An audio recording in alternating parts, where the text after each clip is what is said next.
రాష్ట్ర మాల మహానాడు అధ్యక్షులు దారా సురేష్ ముమ్మిడివరం ఆర్టీసీ బస్టాండ్ కోసం 27 రోజుల నుండి దీక్ష చేస్తున్న చీకురుమెల్లి రవికుమార్ కు నిమ్మరసం ఇచ్చి దీక్ష విరమింపజేసిన దారా సురేష్ రాష్ట్ర మాల మహానాడు అధ్యక్షులు దారా సురేష్ తో అమలాపురం ఆర్టీసీ యాజమాన్యం జిల్లా రీజనల్ మేనేజర్ రాఘవ్ కుమార్ ఫోన్లో హామీ ఇవ్వడంతో దీక్ష విరమింపజేశారు దారా సురేష్.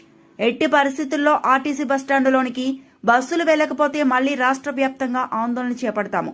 ఆర్టీసీ బస్టాండ్లో ఆమరణ నిరాహార దీక్ష చేయడం ఖాయం అంటూ దారా సురేష్ ప్రభుత్వాన్ని హెచ్చరించారు.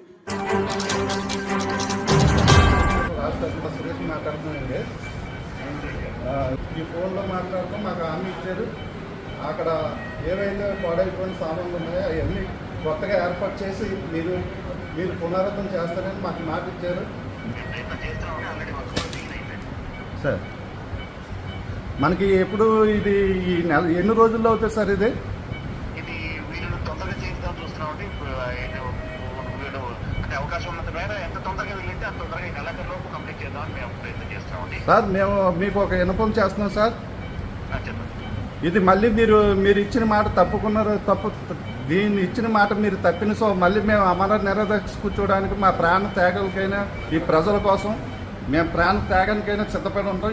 ఈసారి రవికుమార్ గారితో పాటు రాష్ట్ర వ్యాప్తంగా అన్ని సంఘాలని కలిపి అందరినీ పిలిచి మేము రాష్ట్ర వ్యాప్తంగా మేము బస్ స్టాండ్ నిర్మించేదాకా మేము అమర నిరదీక్ష కొనసాగిస్తాం. మీరు ఇచ్చిన మాటకు మేము కట్టుబడి ఈరోజు రవికుమార్ గారిని మరి ఆయన్ని నిమ్మరసం ఇచ్చి మరి దీక్షను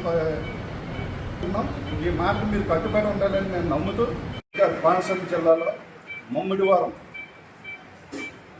నియోజకవర్గానికి సంబంధించిన ఒక బస్ స్టాండ్ ఇక్కడ వైఎస్ఆర్ కాంగ్రెస్ ప్రభుత్వంలో మూసేయడం జరిగింది.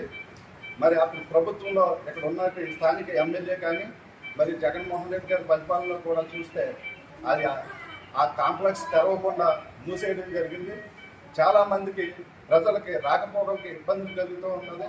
అలాంటి టైంలో జగన్మోహన్ రెడ్డి గారు సాత్కంద వీళ్ళగా కాంప్లెక్స్ చేస్తే కొంతమంది దాన్ని కబ్జా చేయడానికి చూశారు. అలాగే ఈరోజు మేము మాట్లాడుతూ ఉన్నాం. మరి కూటమి ప్రభుత్వం వచ్చిన తర్వాత ఆ కాంప్లెక్స్ మేము పునరుద్ధరణ మేము అనుకున్నాం.